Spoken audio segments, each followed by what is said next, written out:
PlayStation made its worldwide debut in Japan on December 3rd, 1994, tumbling from Sony's mouth like so much grey vomit before splashing down into other countries the following year. One of the early American titles for the PlayStation was a port of Mortal Kombat II, which dropped in October of '95, a mere 6 months after eviscerating arcade goers earlier that year.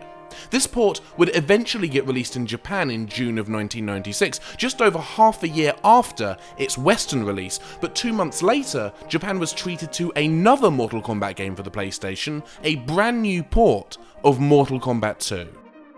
Mortal Kombat 2 is wait, what?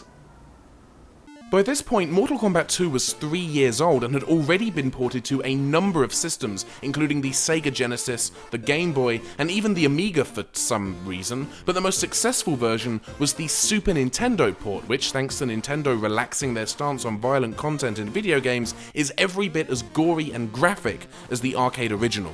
Some people argue that the MS-DOS port of the game is superior, and they're probably right, the DOS version is significantly closer to the original arcade game.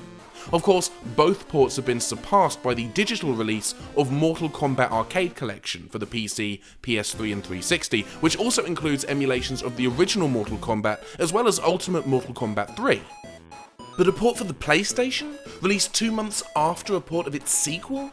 What happened? And furthermore, why should we care? Why should we care? Why should we care about this? I can actually answer that. See, I know a guy who knows a guy who worked on the PlayStation port of Mortal Kombat 2, and although I can't name any names, I can tell you what he told me.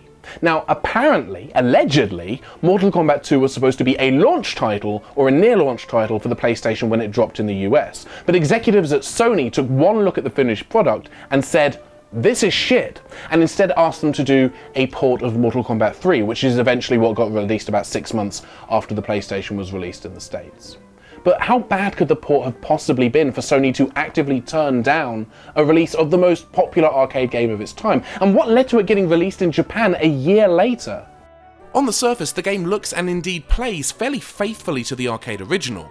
The music isn't quite 100%, it's using the PlayStation's onboard MIDI synthesizer rather than playing on-disc audio, but it's on par with the music in other console ports.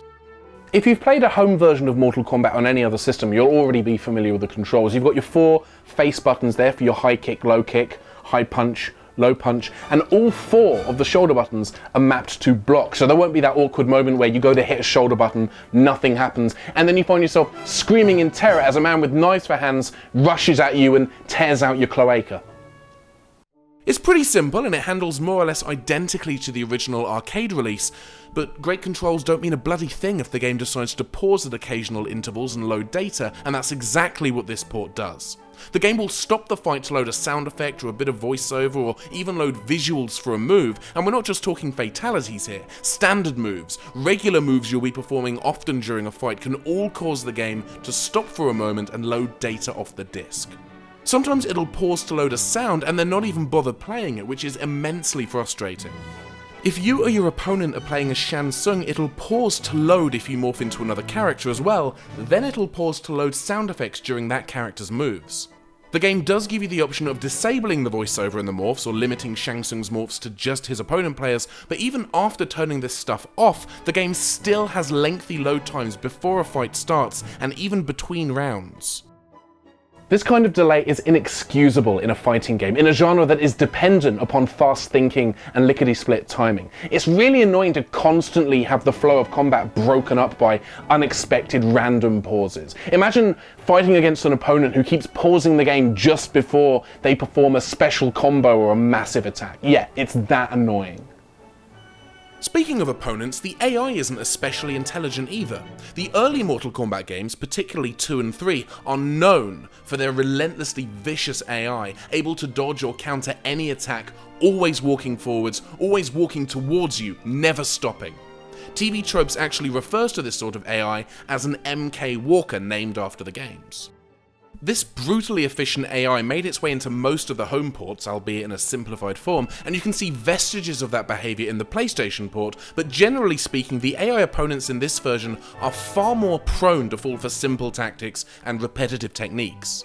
In the arcade version, the AI will usually block or evade Scorpion's spear attack or Sub-Zero's freeze, but in the PlayStation version, most enemies can be taken down by repeating a freeze uppercut combo over and over and over. And it's not difficult to climb the ladder either. Even on medium difficulty, I was able to get all the way to Kintaro on a single credit, and I can barely make it halfway up the ladder on the arcade version. This is a port that, like Edward James Olmos, tries its best despite the flaws and blemishes on the surface, but unlike Edward James Olmos, is shit. It's crap. It's a crap port. And if I'd worked for Sony, I probably would have turned it down too. Whether there's any truth to that story, we'll never know, but having played the thing, it certainly seems plausible to me. Let's just stop the video right here. Yay! All done. Applause! Yay! Cut! Come here!